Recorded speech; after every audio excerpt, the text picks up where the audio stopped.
Assalamualaikum warahmatullahi wabarakatuh. Perkenalkan, saya Salvia Afnika dengan NIM 210035152.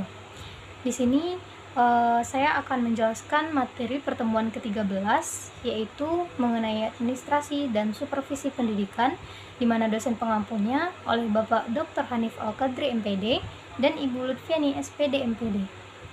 Baiklah, pada pertemuan ke-13 kali ini, materi yang bisa kita ambil dari yang sudah Bapak Hanif jelaskan, yaitu mengenai proses dan teknik supervisi pendidikan. Nah, supervisi itu adalah kegiatan yang merupakan suatu proses yang berkelanjutan. Artinya, tidak semua atau tidak serta-merta terjadi kemudian mengambil keputusan. Akan tetapi, melalui proses yang sangat panjang, bahkan sifatnya bisa tahunan dan bisa terus berlanjut sampai mendapatkan solusi atas masalah yang dihadapi oleh guru dalam proses pembelajaran.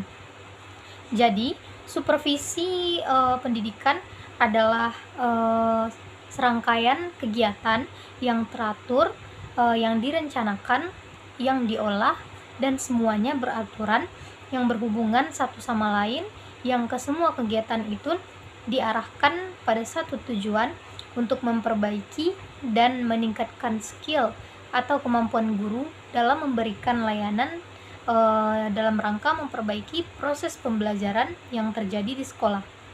Kemudian secara garis besar, kegiatan proses supervisi pendidikan secara umum terbagi menjadi beberapa bagian, yaitu yang pertama, perencanaan, kedua, pelaksanaan, dan yang ketiga, evaluasi, lalu tindak lanjut.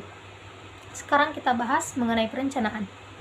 Perencanaan artinya bahwa kegiatan supervisi pendidikan itu tidak mungkin tidak direncanakan.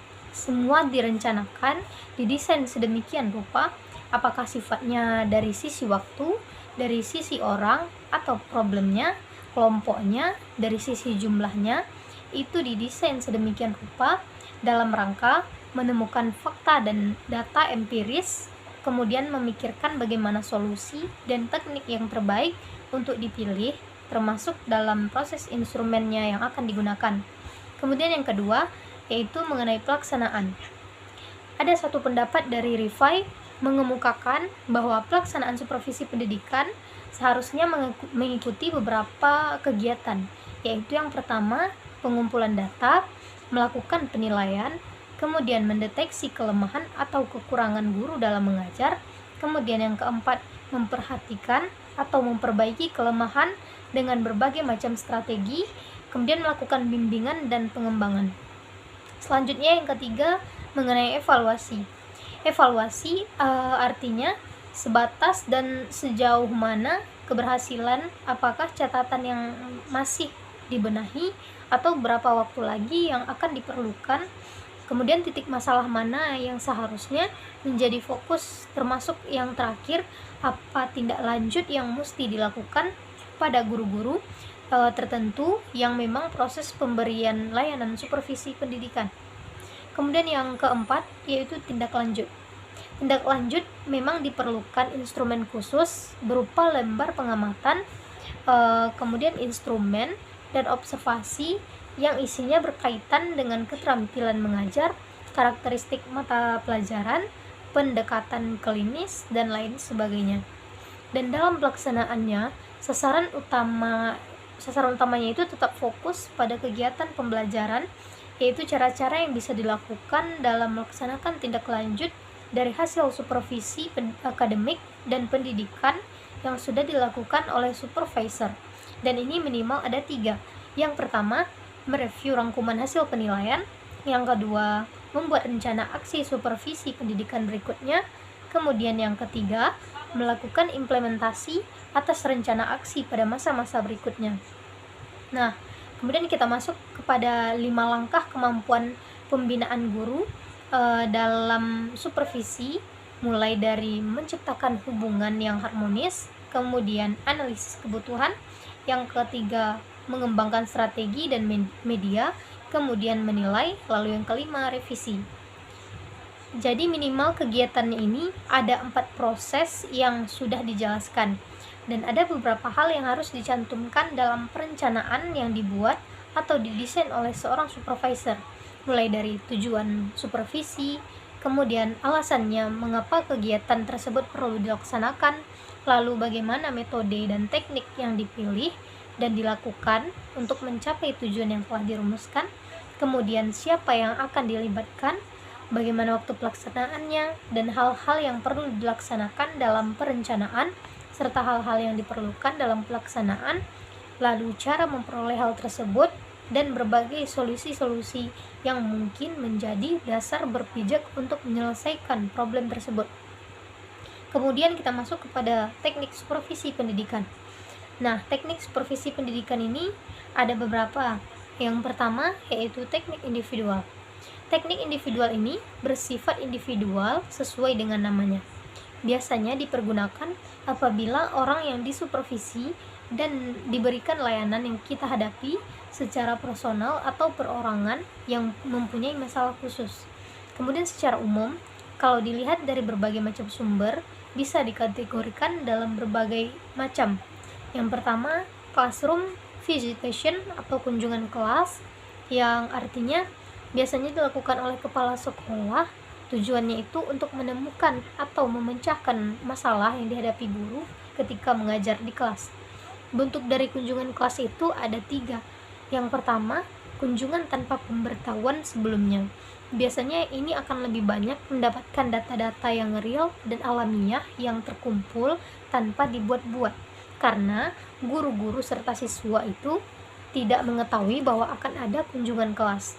Nah, kemudian yang kedua yaitu kunjungan dengan pemberitahuan, yang dimana semua sudah disiapkan secara matang sehingga tidak terdapatnya data-data yang real dan penuh kekakuan, sehingga yang kita harapkan itu untuk dibenahi justru tidak terlihat karena guru serta muridnya sudah mempersiapkan sebelum kunjungan kelas itu diadakan.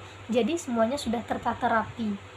Nah, jadi tidak ada pembenahan gitu, dimana kita tidak mengetahui masalahnya nanti apa yang harus dibenahi dari gurunya, ataukah bagaimana situasi dalam ruangan tersebut, apakah muridnya yang bermasalah. Jadi kita tidak tahu karena kunjungan ini sudah ada pemberitahuan, maka biasanya kunjungan kelas ini sudah dibuat dan didesain sebelumnya, sehingga itu tuh seperti tidak real datanya. Nah, kemudian yang ketiga, kunjungan yang memang didasarkan atas undangan guru. Memang ada guru-guru yang menginginkan untuk diberikan layanan untuk supervisi, dan mereka meminta catatan ataupun dukungan demi perbaikan, mendapatkan kritik yang membangun sehingga membuat mereka menjadi lebih baik. Nah, yang kedua, classroom observation atau istilahnya observasi kelas. Artinya dilakukan dengan 2 cara. Yang pertama, observasi secara langsung atau direct observation, kepala sekolah itu datang langsung ke kelas. Kemudian yang kedua, observasi tidak langsung atau indirect observation. Nah, ini bisa menggunakan CCTV dari jarak jauh sehingga guru atau siswanya tidak mengetahui bahwa mereka sedang diobservasi. Nah, observasi pada prinsipnya adalah untuk sebaik mungkin mengumpulkan data real tentang kondisi yang sebenarnya yang digunakan oleh seorang supervisor untuk melengkapi berbagai data yang dimaksudkan untuk menganalisis kesulitan yang dialami guru dalam usaha untuk memperbaiki skill guru. Bentuk individual teknik ini yang ketiga, yaitu bentuk dari teknik individual yang ketiga adalah individual conference atau percakapan pribadi, yang merupakan salah satu alat yang dibutuhkan dalam kegiatan supervisi, di mana seorang supervisor dan guru dapat bekerja secara individual dalam memecahkan masalah atau problem yang tengah dihadapi secara pribadi yang berhubungan dengan persoalan mengajar. Misalnya persoalan pemilihan dalam alat-alat pembelajaran, permasalahan dalam penggunaan metode yang dibutuhkan, dan sebagainya. Kemudian yang keempat, yaitu ada juga istilahnya saling mengunjungi interviewtation, yaitu saling mengunjungi antara rekan guru yang satu dengan guru yang lain yang sedang mengajar. Kemudian yang kelima, yaitu ada juga self evaluation checklist, yaitu teknik supervisi yang paling dianggap objektif, yang paling sulit untuk dilakukan untuk melihat kemampuan diri sendiri karena pembelajaran. Kemudian yang kedua, yaitu teknik kelompok. Teknik kelompok adalah teknik supervisi yang digunakan secara berkelompok atau bersama-sama antara guru-guru dan supervisor. Kemudian ada beberapa jenis dari teknik kelompok. Yang pertama, pertemuan orientasi bagi guru baru atau istilahnya orientation meeting for new teacher. Tujuannya mengantarkan para guru-guru, terutama guru baru, untuk memasuki suasana kerja sebagai seorang guru yang profesional di tempat atau di sekolah tersebut. Kemudian yang kedua, rapat guru. Tujuannya itu untuk memperbaiki situasi belajar mengajar. Kemudian yang ketiga, yaitu studi kelompok antara guru bidang studi untuk mempelajari atau mendalami serta membahas dan mengkalkulasi sehingga mereka mendapatkan solusi atau visi yang sama untuk mengajarkan topik mata pelajaran yang sejenis. Kemudian yang keempat, yaitu seminar atau tukar-menukar pengalaman dan wawasan terkait apa yang mereka miliki. Teknik kelompok itu masih banyak lagi, dan ada juga diskusi panel namanya. Diskusi panel ini masuk dalam teknik kelompok. Kemudian buletin supervisi, demonstration teaching, perpustakaan jabatan, serta perjalanan sekolah anggota staf. Nah, mungkin sekian dulu materi dari saya hari ini. Mohon maaf jika ada salah dan janggal. Saya akhiri dengan wabillahi taufik wal hidayah. Assalamualaikum warahmatullahi wabarakatuh.